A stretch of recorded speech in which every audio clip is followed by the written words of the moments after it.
Welcome back. We want to look at one of the stories that we've just that was highlighted on Citizen TV. MPs are now slated to receive nearly 1 billion shillings in backdated car maintenance and mileage allowances. The packs, which will be paid after the High Court halted the implementation of lower packs by the Salaries Commission, will be wired to their accounts even as they await the payment of billions more in car grants and mortgages. To discuss this matter this morning, I'm joined by Didmus Barasa on my extreme right, MP Kimilili constituency. Next to Didmus Barasa, we do have Moses Nandalwe, a former candidate for MP here. Moses, this is what you're missing out on. 5 million shillings car grant, plus a lot more in backdated mileage claims. If at all you had become MP, you ran in the last election, but you were not successful. Your colleague here, Didmus Barasa, is one of those to benefit from this. What does that make you feel? Is this something that you're looking forward to? No, if I was in Parliament, I couldn't allow, because the main agenda for any legislator at this moment is to deal with the wage bill and reduce that expenditure for the sake of common mwananchi who is paying tax. Because we have so many issues to deal with as a country, and we need money. Look at the debt pattern. We have been warned severally that we have a huge debt. So as a government, we need to be looking forward to pay those debts instead of spending more on MPs and leaders. Of course, now you sound more like those people on social media who are totally against this. And MPs have really been criticized, but that's looking at it from an outsider's perspective. What about an insider's perspective? As a member of Parliament, as a member of the National Assembly, of course, before you became MP, you knew how much your predecessors were earning. Just as you were getting into Parliament, that was slashed. But it looks like now you've gotten a reprieve. The car grant is back, 5 million shillings. That was not there previously. I think you were to get a loan instead.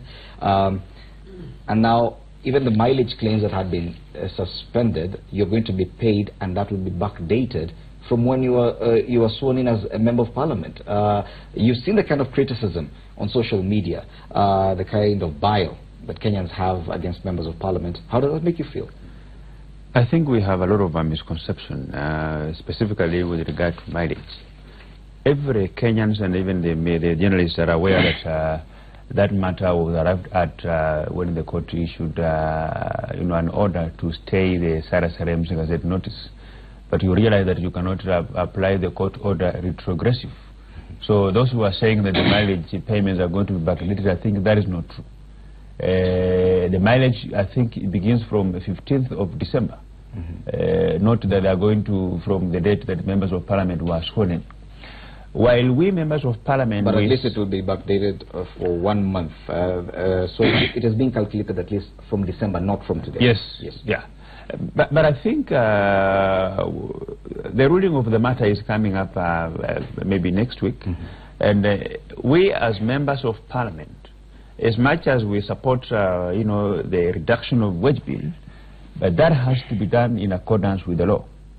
So what we are experiencing today, it's a scenario where the procedure which SRC followed is being challenged in the court of law. Even the MCAs, they also have a same order. So what we are advising the government institutions that while we as members of Parliament, we are willing to take a pay cut, but that decision must be arrived at in strict compliance with the law. But what do you say to the fact that the president, and he's your party leader, President Uhuru Kenyatta, said that he fully supports the entirety of the review, salaries review by the Salaries Commission, and that he himself was ready to take a pay cut, and said that everyone else should abide by what the SRC had said?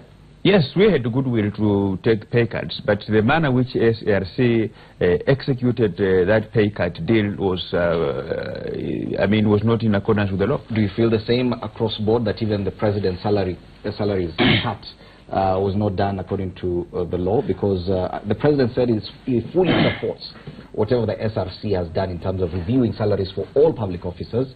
But now you say as members of parliament you're not comfortable with your particular review, but you say you're okay with the pay cut for the president?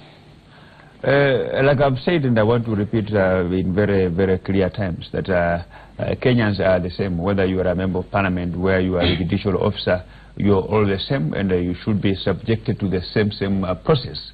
And the fact that the process that was arrived at in reducing the salaries for MPs and some packs which were completely administrative was not in accordance with the law. For example, I think what they could have done, they could have advised the clerk of the National Assembly on how to do away with things like the seating allowances, because those are completely administrative. SRC's mandate is only on salaries. So I think it is on that basis that it's being challenged. So you're okay with the salary cut, but not the allowances? Not with the allowances, yes. Okay. What do you say to that, Dandalo? Any efforts to increase MP salaries or allowances, I will oppose. Because these guys, when SRC came up with the idea, they ran to oppose the SRC. And now they are supporting what's happening currently. To me, as I said, we must have goodwill from the members of parliament that any efforts to assist a common mwananchi, we as leaders, you know, when you go outside there, lecturers are crying. We have departments in almost all spheres. We go to education, doctors are crying, they have low pay. And then every time we are talking about members of parliament increasing their salaries, and the president unfortunately supporting that. To me, I want that's to inaccurate. The president has not come out in support of that. In fact, he agreed with the SRC. It's only that members of parliament seem to disagree with the SRC.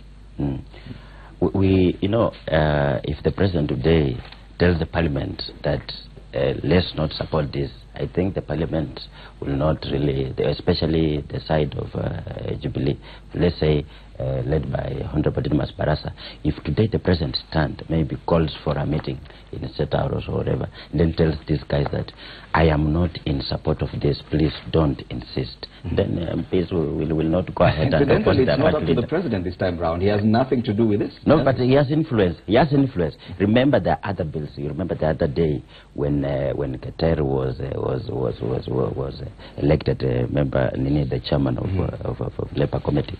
The president and the deputy president intervened, and Qatar was ejected. I'm talking about that influence. Yes. If today the president decides that no, as my soldiers in parliament, please don't support this for the sake of a common mwananchi, it will have an influence on because the question is, because it appears it's a loophole. The court suspended the SRC review, but that matter is still coming up for determination. But now the Parliamentary Service Commission appears to have used that loophole to revert back to the old payments. That could change, but do you think it should? It is not going to change because the matter that is currently under review by the court, the facts are clear, and I will want to bring my very good friend up to speed. Is that this matter for the challenging the SRCs, because it's not being fronted by Jubilee the way he has insinuated here. In fact, if you look at the dailies, you see even the lawyers for the Parliamentary Service Commission is Honorable Peter Kaluma and TJ Kajwang, who are senior members of his party. But curiously, when it comes to salaries of MPs and legislators, you would seem to agree across. We agree because it was not done. It was done selective. Look at the judicial officers, all senior government officers. Once, even cabinet secretaries, once they are sworn into office, they are given car grant. Because if you don't give me a car grant to buy a car, then are you going to give me a government of Kenya vehicle the way a DO operates? Even a chief, they have motorbikes that they used to offer services to their people. So we are not saying that we are special, but we are saying that whatever is done to the members of parliament should be done to the same. I think people who have, we need to be very honest, because my friend lost elections, and when you lose an election, you already want to castigate those who are... He will be on your side. Absolutely. If he won, he will be on our side. So we must... what will take this country forward is not the implementation of the new constitution, but is if Kenyans are going to change their way of thinking, they're going to be very honest, not to analyze situations depending on where you stand or where you are sitting. I think that is what will take this country forward. And the matter, I think we should be lauded as members of parliament, because we have gone back to the same court for direction. And what the clerk of the National Assembly through PSC has implemented in terms of paying us mileages and all those things we are saying is not fraudulent, because it's coming as a result of the court order staying the exact notice for Sahara Sarem, and those prayers were granted. But as you rightly put it, it is the legislators who are representing the Parliamentary Service Commission in court. It is the MPs who are actually pushing for this, even within the corridors of justice. Yes. Let's take a look at another political story. The county government of Nairobi now says it has closed down Uhuru Park effective Tuesday this week for renovations in what has been seen as an attempt to lock out NASA from swearing in Raila Odinga at the venue. NASA, however, insists it will hold its rally at the park. The coalition has, in the meantime, called off People's Assembly forums in Narok and Kisii, where the local county assemblies are yet to pass its motion. Samogina with that story.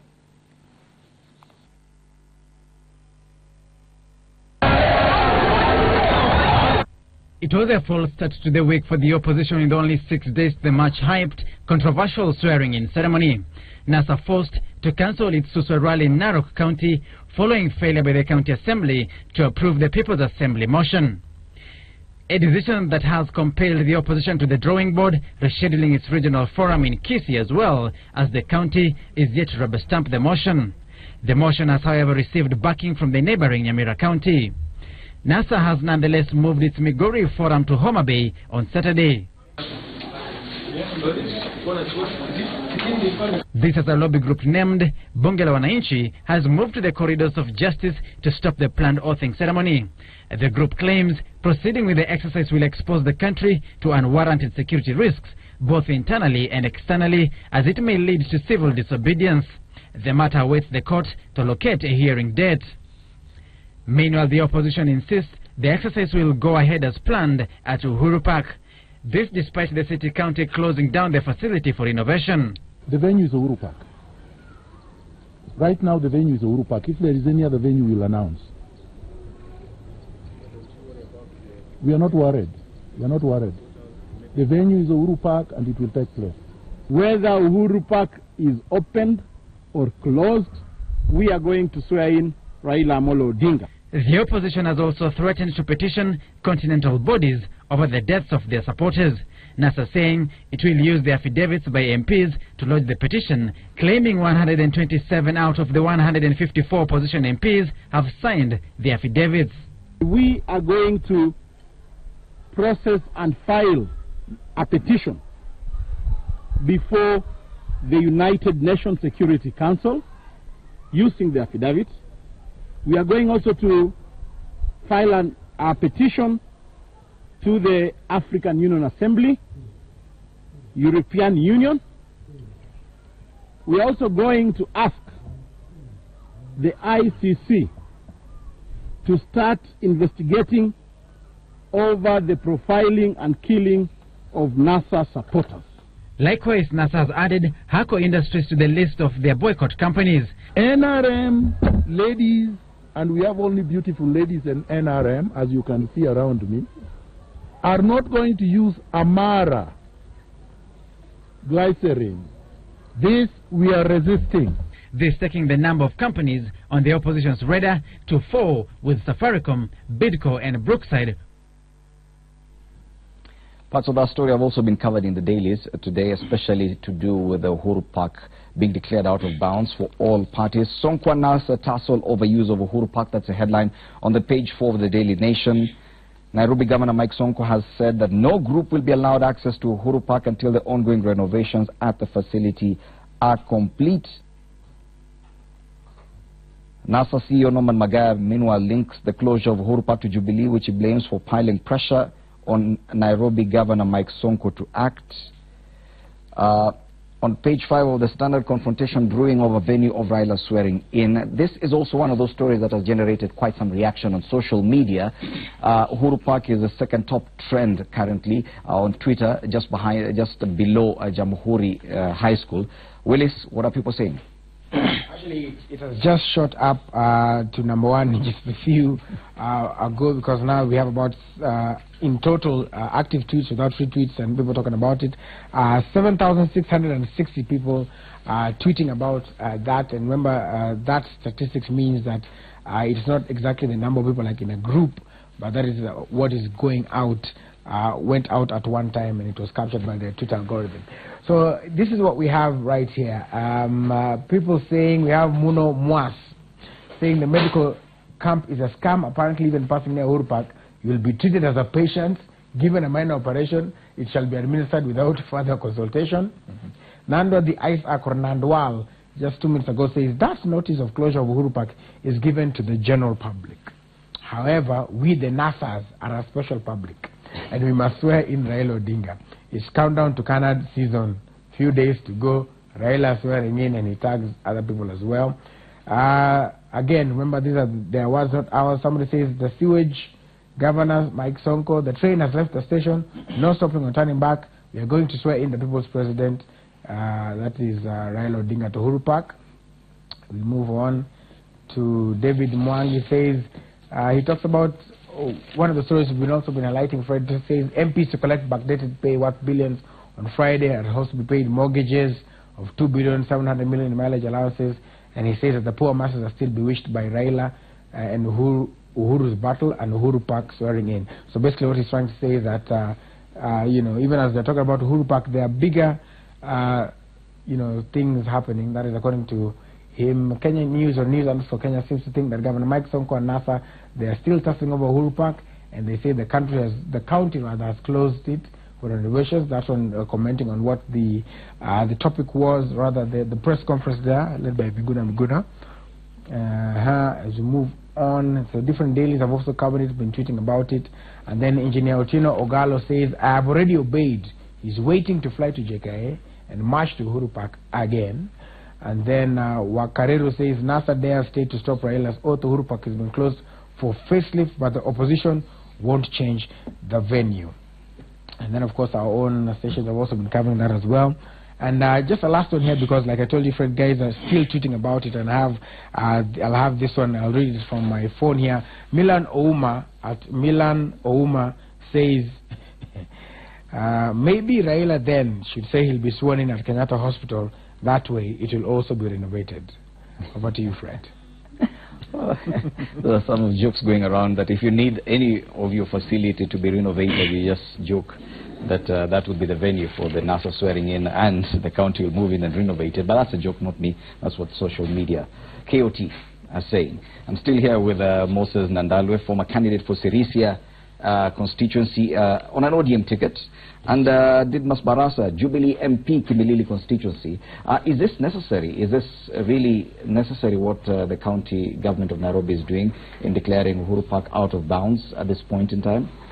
That's outright foul play, because you know, Uhuru Park has been there for years, and I've never seen anybody renovating Uhuru Park until after Raila Odinga announced. And you're looking forward to see the kind of renovations that City Hall will carry out on Uhuru Park. Probably we see the kind of facelift that they're trying to give it. Mheshimiwa Mike Sonko is my friend, but on this is totally wrong, because you know, one, when you go to City Hall, even the MCAs, I'm told, have not been paid salaries, and then I don't know where is the money to renovate Uhuru Park. There is one thing I want to tell you in Timuli. Raila Odinga has the largest enthusiasts in this country, and if he decides that today he's going to be sworn in Uhuru Park, it will happen.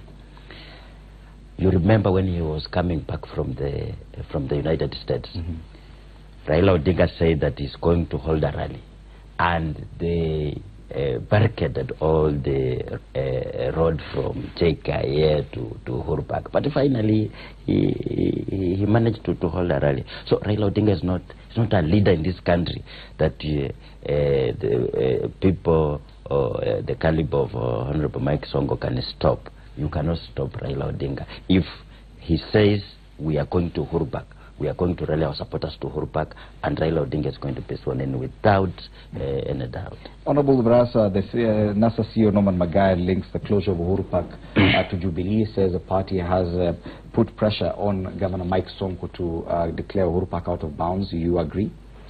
At least I stopped listening to Norman Magaya until after a year or two, because when he lost the Iyala elections in the National Assembly, he blamed NASA. He blamed the Jubilee members of Parliament for going up to it could have been any other different name. I could say even Miguna said.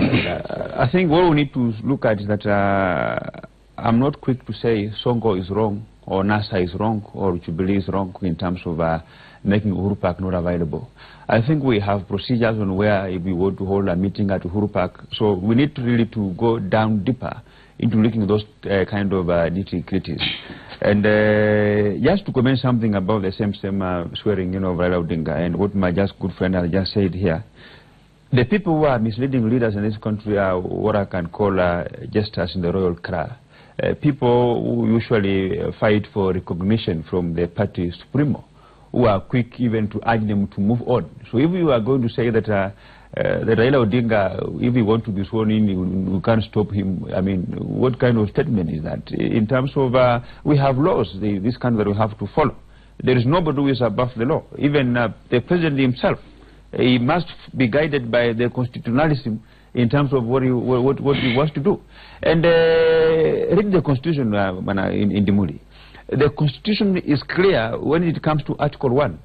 It says that the people of the Republic of Kenya can either decide to exercise the powers directly or indirectly through their elected leaders. So you disagree? And they say in accordance with the law. So when you cannot have both, for example, the county assembly of Siaya and the people assembly at the same time. So one has to pave way for the other. The counties that passed the bills for the paving way for the people assembly handed power back to the people, and they should be dissolved. They should resign. Because if a member of parliament decides that, for example, the people of the community say that they elected me as their member of parliament, and I'm exercising power on their behalf. So if we will have any legislation that will make parliament hand over power back to them, then we go home. Either we go home to seek positions in the People's Assembly. Do you agree? Mheshimiwa Didmus Barasa was with us until last minute when he joined Jubilee. So he was a member of... yes, he was a member of NASA. He was my brother. Until last minute of the elections when he left us. You see, at least he has acknowledged that the formation of the People's Assembly is legitimate. And if it's legitimate, why is it that the swearing in of Raila Odinga is legitimate? It is within the law, and we cannot respect some clauses in the law when the presidency is under dispute. We must first deal with that who is the president, who was elected legitimately.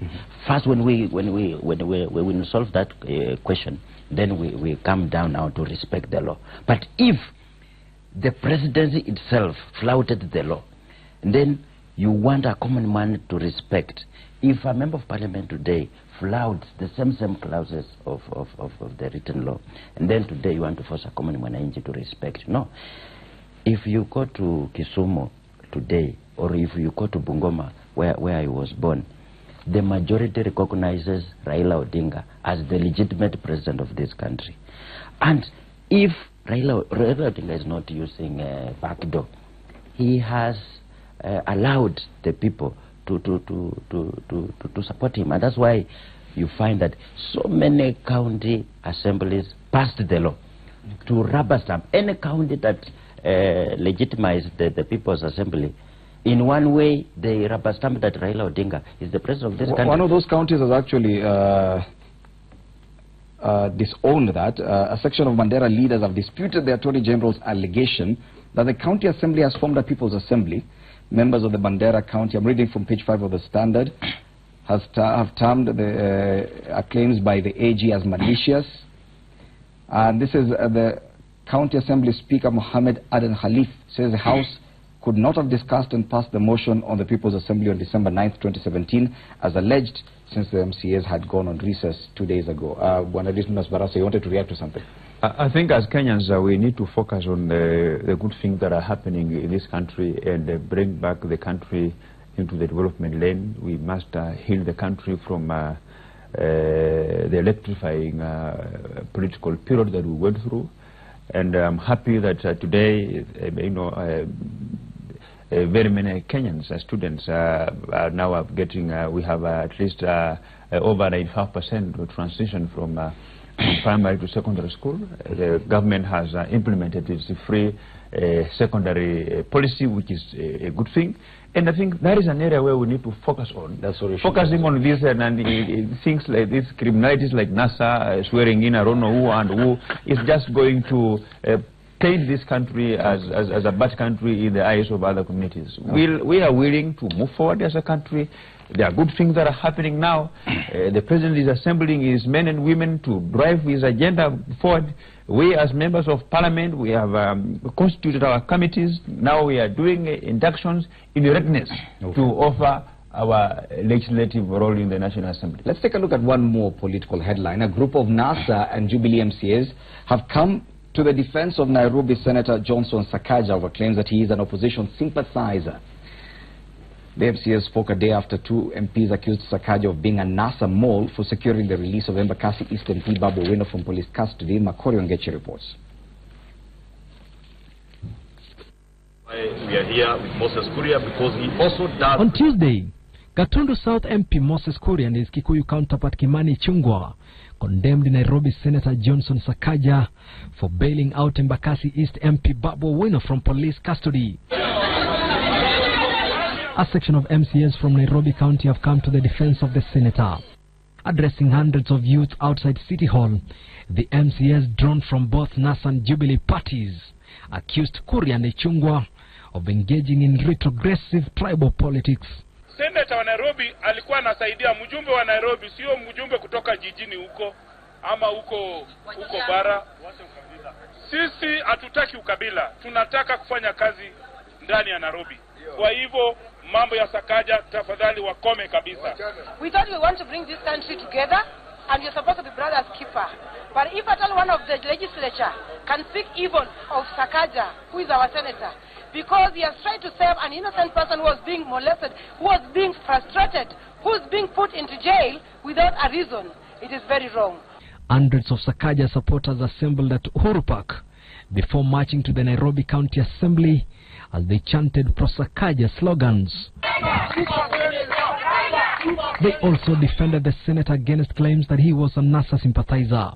On Tuesday, Kuria accused Sakaja of pretending to be a Jubilee member in order to clinch the Nairobi seat during last year's general election. Well, it was a very simple deed that Sakaja made on Sunday, but it has taken a life of its own.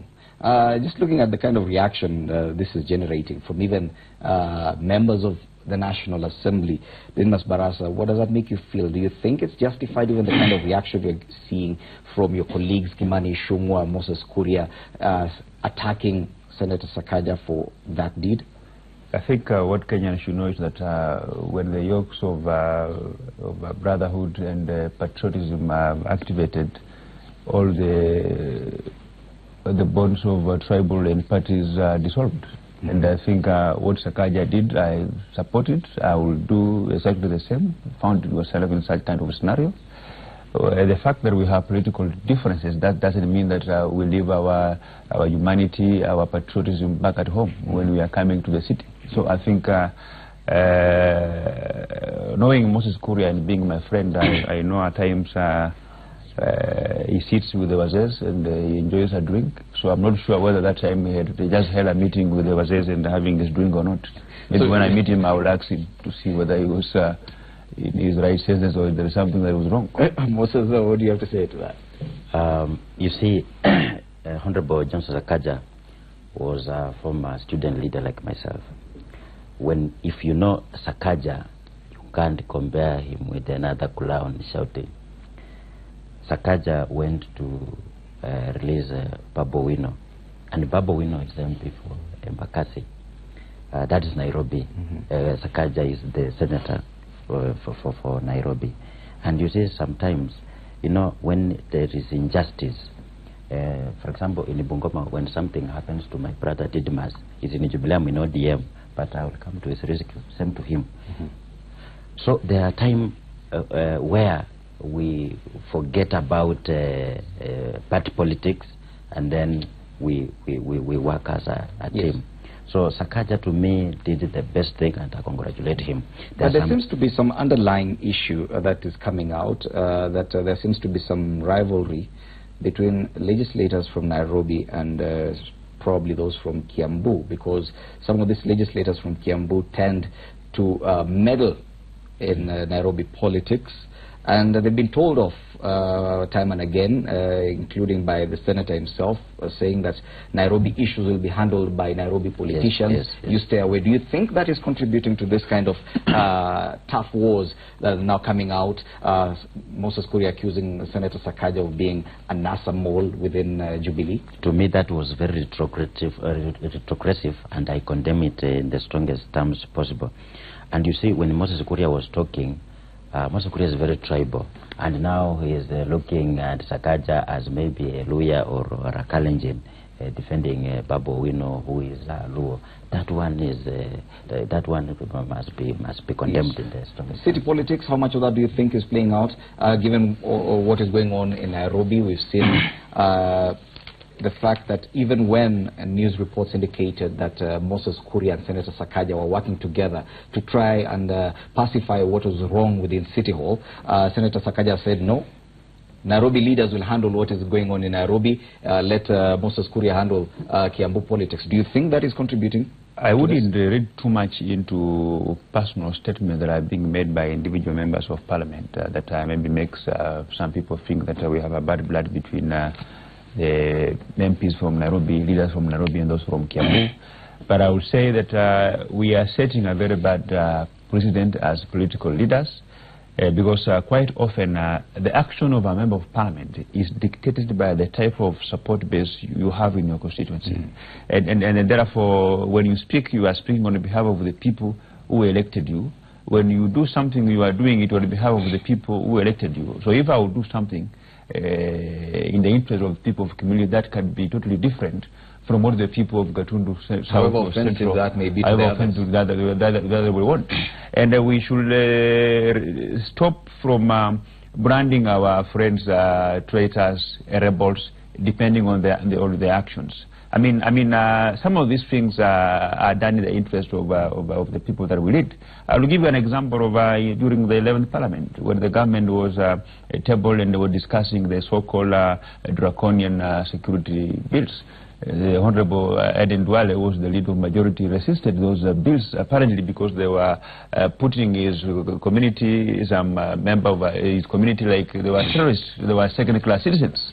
And he was right in his opposition to those bills, because, I mean, you as a political leader elected, you advance the interests of the electorate. To me, that is most important. So instead of castigating Sakaja, Sakaja is a governor, is a senator for Nairobi, and in Nairobi was equally divided between NASA and the Jubilee. You find that quite thousands of people of Nairobi voted for Uhuru and Raila in their equal measure. So I think what Sakaja is doing is kind of unifying the city all together, that politics is over. Now we need even to sit down together as leaders and chart the development path going forward. To me, that is should be lauded as opposed to being castigated. Thank you so much, Didmas Barasa, MP Kimilili, and Moses Nandalwe, former candidate for MP Sirisia, for helping us look at the political headlines this morning. Time now for a break. When we come back, we revisit that story about what happened at the Jamhuri High School.